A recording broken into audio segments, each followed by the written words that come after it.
আর পিঁপড়ে। এই হলো একটা হাতি আর পিঁপড়ের কাহিনী। জঙ্গলে একটা হাতি থাকতো, ও খুবই অহংকারী ছিল। জঙ্গলের অন্যান্য পশুদের সঙ্গে ঝামেলা করত আর তাদের নিয়ে সারাক্ষণ মশকরা করত। একদিন কি হলো, ও জঙ্গলে ঘুরে বেড়াচ্ছিল, তখন ও হঠাৎই দেখতে পেল যে গাছের ডালে একটা টিয়া পাখি বসে আছে। আর এই যে টিয়া, ই করছিস ওখানে? দেখতে পাচ্ছিস না কে এসেছে? আমি হলাম এই জঙ্গলের সবচেয়ে শক্তিশালী জন্তু। চল, আমাকে মাথা নিচু করে কুর্নিশ কর। কুর্নিশ আমি কেন করবো?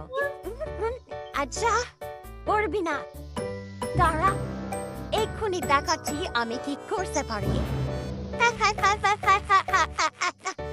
টিয়া পাখি তো কুর্নিশ করলো না। তখন হাতি তার ক্ষমতা জাহির করতে গাছটাকে উপরে ফেলে ঝাঁকাতে লাগলো, যাতে টিয়া গাছের ডালে বসতে না পারে। তখন টিয়া এখান থেকে উড়ে গেল। যা যা, উড়ে যা। এবার বুঝলি তো আমি কি কি করতে পারি? আমার সামনে তোরা কেউ কিচ্ছু না। হাতি আবার এগিয়ে চললো। প্রতিদিনের মতো আজও ও নদীতে জল খেতে গেল। নদীর ধারে একটা ছোট্ট পিঁপড়ের ঢিবিতে একটা পিঁপড়ে থাকতো। ও রোজ খাবার জোগাড় করে আনতো, আর হাতি এসে কিছু না কিছু ঝামেলা অবশ্যই করত। আজও হাতি একই কাণ্ড করলো।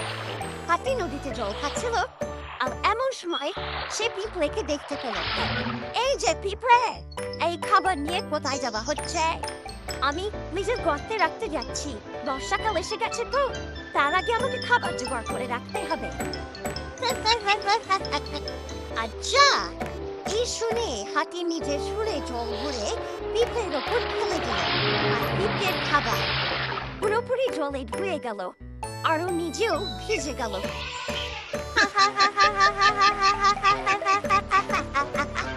হাতি নিজের শক্তি নিয়ে তোমাকে গর্ব, তাই না? একদিন তো আমি এমন কিছু শিক্ষা দেবো না। আরে যা যা, তুই আমায় আবার কি শিক্ষা দিবি? আকৃতি পিঁপড়ে, তোকে তো আমি আমার পা দিয়েই পিষে ফেলবো। যা পালা এখান থেকে। পিঁপড়ে হাতির কথা শুনে রেগে মেগে ওখান থেকে চলে গেল, আর মনে মনে ভাবতে লাগলো যে হাতির ওপর কি করে বদলা নেওয়া যায়। এই হাতের কিছু একটা ব্যবস্থা করতেই হবে, নয়তো আমাদের বিরক্ত করতেই থাকবে। পরের দিন পিঁপড়ে খাবার জোগাড় করবে বলে তার গর্ত থেকে বেরিয়ে দেখে যে হাতি ঘুমিয়ে রয়েছে। দেখে তার মাথায় একটা বুদ্ধি আসে। ও ছুটে গিয়ে হাতির সুরে ঢুকে পড়ে, আর ভেতরে ঢুকে হাতিকে কামড়াতে থাকে। পিঁপড়ের কামড় খেয়ে হাতির ঘুম ভেঙে যায়, আর ও ব্যথায় চিৎকার করতে থাকে। আরে কে আমার সুরে ঢুকেছে? বেরিয়ে আয়, খুব ব্যথা করছে। হাতি যতই চিৎকার করুক না কেন, পিঁপড়ে কিছুতেই বাইরে এলো না। উঠে আরো জোরে কামড়াতে লাগলো, আর তাতে হাতি আরো জোরে কাঁদতে লাগলো। কেউ বাঁচাও, বাঁচাও, কে ঢুকেছে ভেতরে? বেরিয়ে এসো। হাতির এইরকম কান্না শুনে পিঁপড়ে সুরের ভেতর থেকে বেরিয়ে এলো।